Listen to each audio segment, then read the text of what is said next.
It began with a knock, gentle, almost friendly. The kind you'd expect from someone delivering homemade cookies. I opened the front door with a half-unpacked coffee mug in one hand, a cautious smile on my face, thinking I'd meet a neighbor. Instead, two police officers stood on the porch, their cruisers parked at the curb, red and blue lights flashing without sound. Behind them stood a woman, stiff as stone, arms crossed tightly, her expression twisted with satisfaction, as if she'd just caught a fugitive. "There he is," she announced, pointing directly at me. "That's him, the thief. I saw him steal the package." The taller officer adjusted slightly, fingers drifting toward his belt, not reaching for his weapon, but close enough to make my heart kick into overdrive. The other officer kept a neutral stance, though his eyes were sharp, studying me like a suspect under a microscope. "Sir," the tall one said, "we're going to need to see some ID. There have been reports of package theft around here." I glanced down at the box in my hands. The shipping label clearly showed my name and my new address, printed in bold font. The cardboard was still warm from sitting in the sun.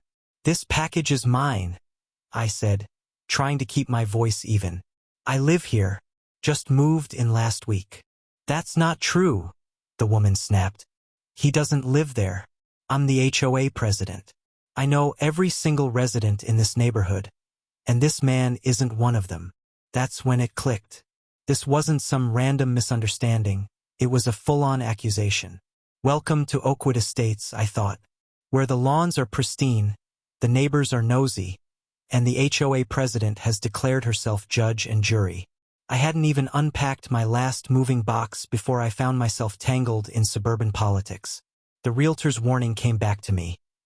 The odd smile, the hefty binder of HOA rules she handed over during closing, and that peculiar tone in her voice when she described the president as very involved. I'd smiled and nodded, chalking it up to typical suburban quirks. The next day, I noticed a figure standing across the street, arms folded, watching me like a border guard. She didn't wave, didn't smile, just stared while I carried boxes into the house.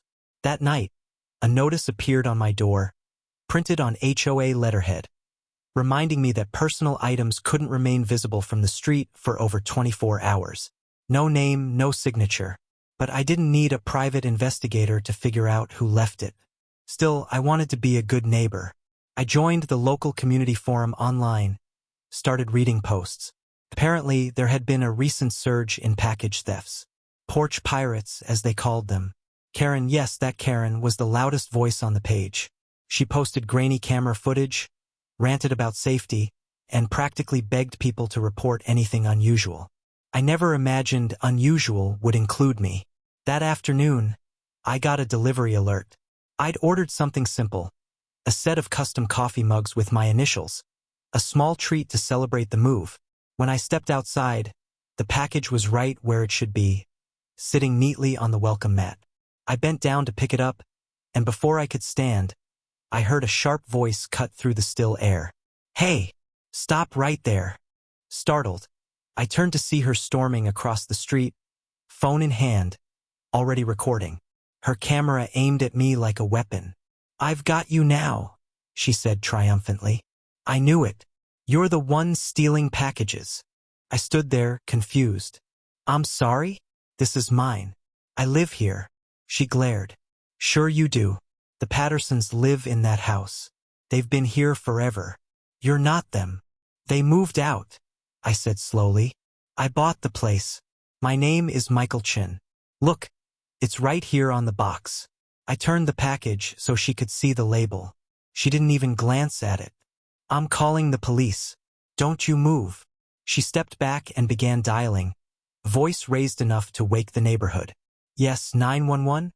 I caught the guy who's been stealing packages. He's right here. I have him." Curtains shifted in windows. Doors opened. People emerged from their homes, curiosity drawing them like moths to a flame.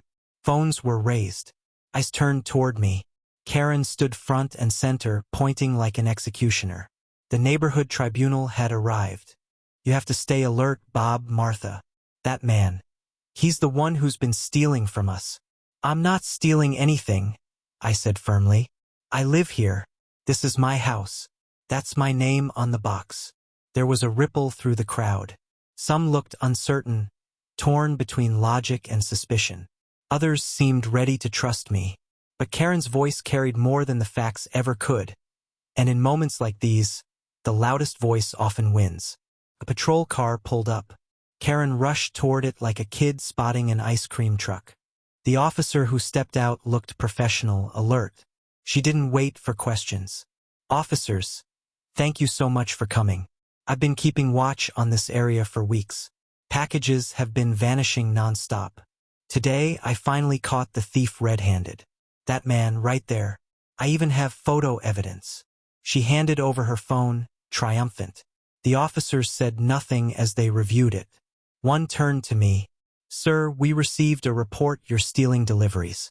Can we see your ID? Absolutely, I said. There's been a misunderstanding. I just moved in. This package has my name, Michael Chun, right on the label. I have my ID, my order confirmation, anything you need. I reached into my pocket slowly, careful to keep my hands visible. Karen scoffed. He could have faked all that. The real homeowners are the Pattersons. The officer glanced at my ID. This matches the address, he said. But we've still got reports of stolen packages. I get it, I replied. But I have the order confirmation and doorbell footage. It was delivered half an hour ago. Karen stepped forward again, waving a grainy still from a security cam and an email she'd sent to the HOA. The man in this photo is wearing dark clothing. Matches him exactly. The air was thick with tension. The officers sifted through the evidence. They looked at my ID, my receipt, the label. Then the shorter officer leaned in to view the video. It was clear, delivery, package drop-off, and me picking it up. He's telling the truth, he said. Karen's mouth opened in shock. That proves nothing. He probably ordered that one package as a cover. He could be hiding the rest. He fits the description from my email. The taller officer crossed his arms. Ma'am, your description says, man in dark clothes. That could be anyone. She squared her shoulders. I'm the HOA president. I'm protecting this community. Do you have proof that he took any packages that weren't his? Silence. Then someone from the back spoke up. An older man stepped forward. Karen, I think you're wrong. I saw the moving trucks. The Pattersons told us they sold the house. They introduced this young man to me. He's the new owner. He gave me a small, apologetic smile. Sorry about all this. Welcome to the neighborhood. Karen's face turned beet red. You're all being duped. Mike, call your wife, she'll confirm it. The Pattersons would never sell to someone like. That's enough, the officer snapped. You've made a serious accusation. We've reviewed the facts. This man lives here. That package belongs to him. What you've done is a false report. But the thefts. Filing a false report is illegal. The officer cut in. So is harassment. I suggest you return to your home. Karen gave me a glare sharp enough to cut glass. The HOA will be reviewing your case, Mr. Chen. We have standards for who lives here. The officer's tone dropped. Ma'am, that's bordering on harassment. Go home, or we'll have a different conversation. She spun around, stormed back across the street. Her door slammed hard enough to knock her wreath off the hook. The officers apologized. Neighbors slowly began to gather. Some shook my hand. Others brought cookies or murmured their regrets. Many had their own Karen stories. 3 days later, a formal envelope arrived. Emergency HOA meeting. Topic: recent incidents and disturbances. The room was packed. When the vote was counted, it was nearly unanimous. Karen was removed as president 6-1. Misuse of authority. Harmful behavior.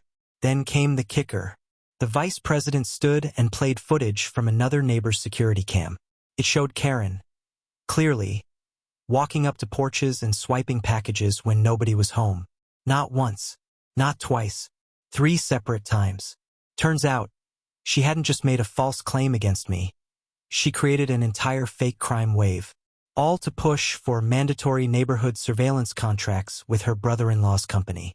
The HOA filed charges. Mail theft, a federal offense. 5 years max and up to $250,000 in fines. When the police arrived to arrest her, she didn't shout. She didn't plead. She whispered, "But I'm the HOA president. This is my neighborhood." Not anymore. If you thought HOA drama couldn't go any further, you were wrong. Because sometimes the biggest threat in a neighborhood isn't theft. It's power, and the people desperate to keep it.